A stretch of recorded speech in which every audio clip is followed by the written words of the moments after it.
के बाटे अरे मिटाऊ खानदान अब पूरी तैयारी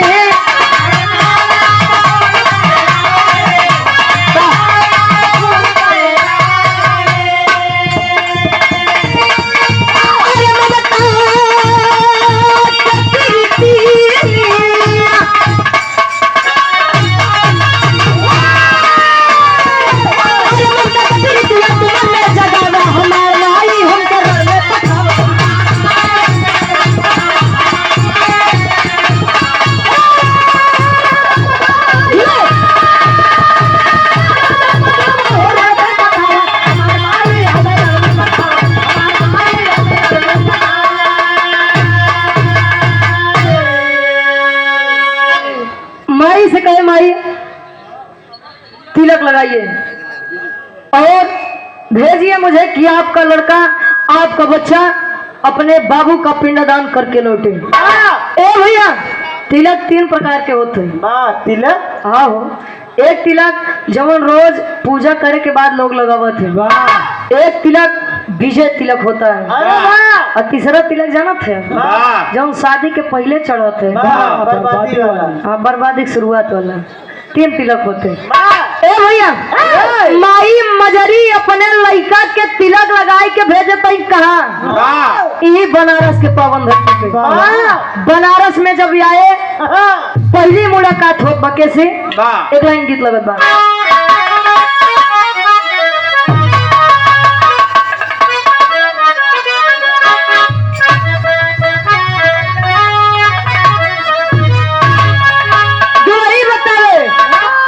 पहले के शादी ब्याह हो जाए तो गवना 5 साल 7 साल बाद जाते हैं। हम सुने ही देखे नहीं बटी ए भैया दुल्हिया के जब गवन रखाई गया दुल्हिया अपन डर बया करता अपने सखी सहेली से कैसे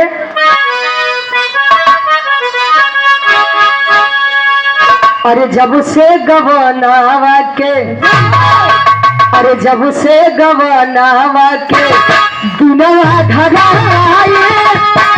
रतिया ननी दयावे बहुकिया धराए जब से गवनावा के दुनवा धराए रतिया ननी दयावे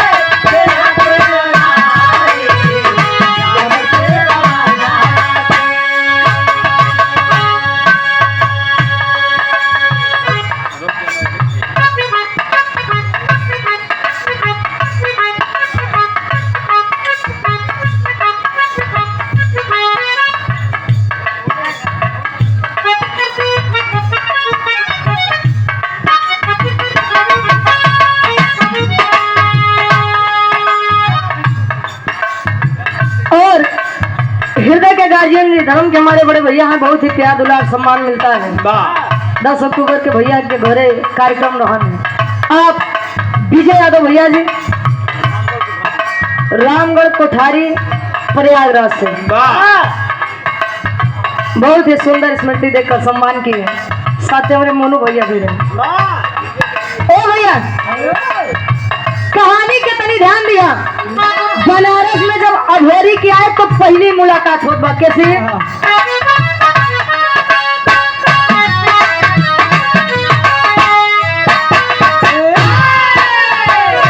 कभी पिंडदान भोर बनारस में आया करे पिंडदान भोरी बनारस में आया शशिधर पंडा से बात लड़ाया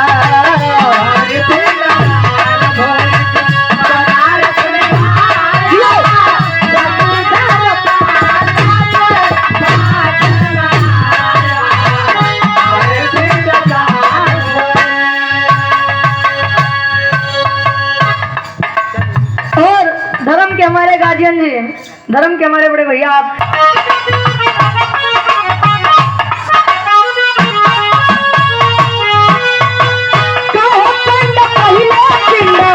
दान करी है राजा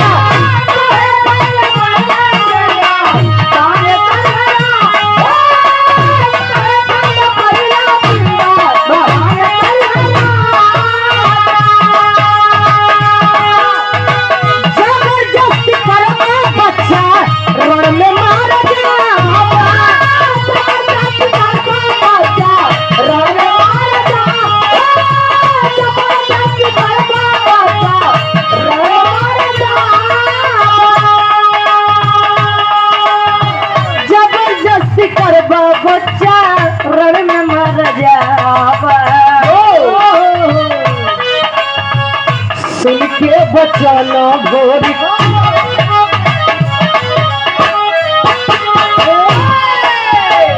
सुन के खबर भोरी मन में गुस्सा आया सभी भर पंडा को बात लड़ाया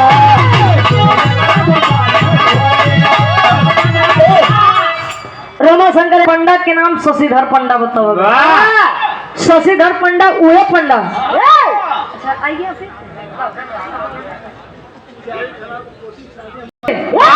शशिधर पंडा से बताए कि बाबा हमारे पिता वीर लोरिक जिनकर इतिहास लोग आज गावत हैं और आज के समय में नाम सुन रहा वीरताई के बारे में तो वीर लोरिक के एक अलगे मिसाल बन कहे तब कहे मेरे बाबू के पिंडदान करे के बाद ओनही के लइका हम अभोरी कहे बेटा तू केहू के बेटवा हुआ बेटा कहे कहे यहाँ का राजा पिपरी का राजा जो सुरपति है सुबह सुबह पहले वही पिंडदान करता है अपने पुरखों का और कोई जबरदस्ती करता है तो पहले युद्ध करता है बाद में करने देता है पिंडदान। जब इतनी बतिया वीर अभोरी सुने अरे तलवार निकाल लिया गर्दन पे जैसे रखे काम बोल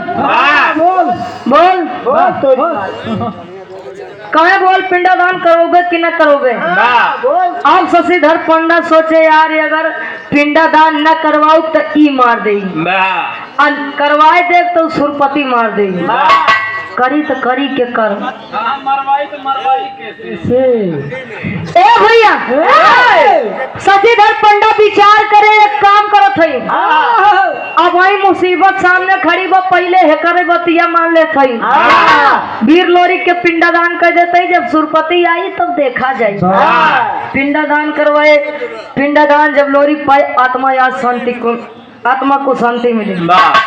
बैठ के शशिधर पंडा से वार्तालाप करत है तनी सुरपति के बरवा में बताऊता कहे नहीं करे बरवा में यही बार नहीं बारे मतलब विषय में ए भैया तनी बतिया जब सुरपति सुने तब करत का तेरी के भाव में कभी लिखत है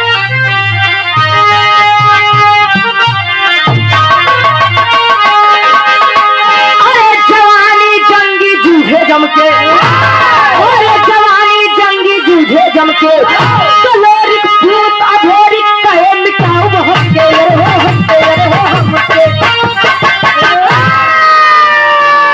बस कहे मिटाओ हमके जवानी जंगी जूझे जम के इतनी बतिया जब सुरपति सुने तो चल दिया रण में युद्ध करने के लिए काल के लड़कियां हमारे सामने युद्ध करी चल दिया तब अब यहाँ से वीर अभोरी अकेला और सुरपति अपनी पूरी पलटन के साथ बनारस के धरती पे आया जब आए तब करत का अभोरी हमरे बिरहा के आखिरी गीत लगत बा